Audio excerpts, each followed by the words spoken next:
بسم الله الرحمن الرحيم وما جعله الله إلا بشرى لكم ولتطمئن قلوبكم به وما النصر إلا عند الله العزيز الحكيم وما جعلہ اللہ، اور یہ جو موجودہ مدد ہے، الا بشرا لکم، یہ موعودہ، یہ جس کا وعدہ ہم نے کیا ہے کہ 3000 اور 5000 فرشتے بھیج رہے ہیں، حتیٰ کہ اگر یہ بدر ہے، بدر کے متعلق یہ آیات مانی جائیں تو بدر میں تو جبریل امین بھی آئے، اور ان کے ہاں آیا تھا شیطان، بڑا شیطان، تو اس نے جب جبریل امین کو دیکھا، سورہ انفال میں آتا ہے، اللہ تعالیٰ نے فرمایا نقص علی عقبیہ، پیچھے کو بھاگا، جانتے تو پرانے تھے نا ایک دوسرے کو، پتا تو تھا کہ اچھا یہ وہی ہیں، تو یہ پیچھے کو بھاگا شیطان، اور آیا تھا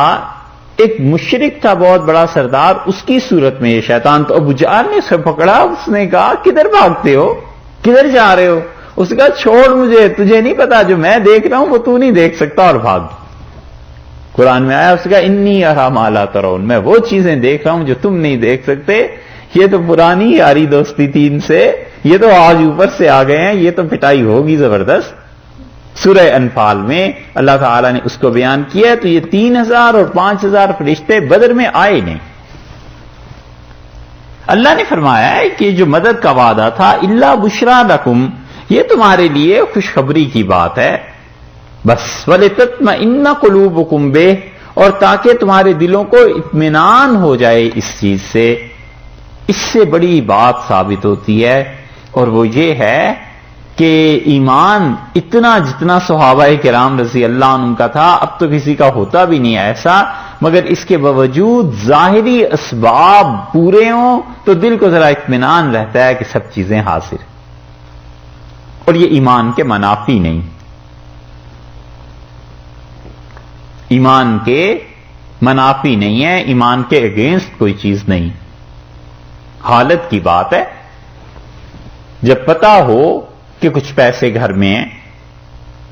بینک میں ہیں، انشورنس ہوئی ہوئی ہے میڈیکل کی آپ کے ہاں جیسے یہ اسباب کے درجے میں، تو اطمینان رہتا ہے کہ اللہ عافیت سے رکھے، مگر کچھ ہو گیا تو یہ چیزیں ہیں۔ اور کچھ بھی نہ ہو تو پھر دل دھڑکتا رہتا ہے کہ اگر کچھ ہو گیا تو پھر کیا ہوگا۔ اللہ نے کہا یہ ساری چیزیں جو ہم نے دے دیں، 3000 اور 5000 کی خوشخبریاں، یہ اس لیے تھا کہ تمہارا دل اپنی جگہ پر اطمینان سے رہے،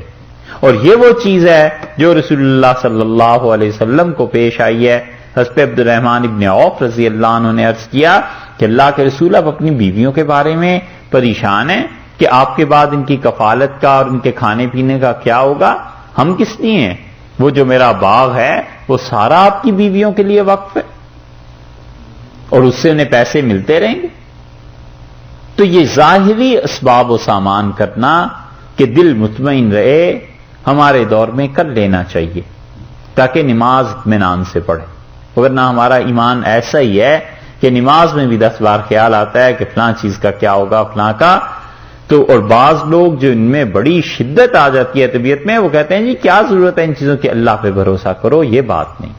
اپنے اپنے حال کی بات ہے۔ ظاہری اسباب کو اگر کوئی اختیار کرتا ہے تو اس کے ایمان کے خلاف نہیں ہے۔ یہ صحابہ رضی اللہ عنہ میں اور رسول اللہ صلی اللہ علیہ وسلم میں، ان سے بڑا ایمان مضبوط کس کا ہوگا؟ اس کے باوجود فرمایا ہے کہ وہ جو ہم نے تمہیں مدد کا وعدہ کیا تھا نا کہ 3000 بھیج رہے ہیں اور 5000،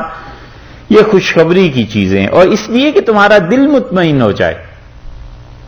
وَمَن نَّصْرُ إِلَّا مِنْ عِندِ اللَّهِ، اور حقیقت میں مدد وہ تو بس پھر اللہ ہی کی جانب سے ہے۔ العزیز، اللہ جو غالب ہے، وہاں آیا تھا نا ذلہ کہ تم لوگ کم تھے، اور یہاں اس کے مقابلے میں آ گیا العزیز، اللہ تو غالب ہے۔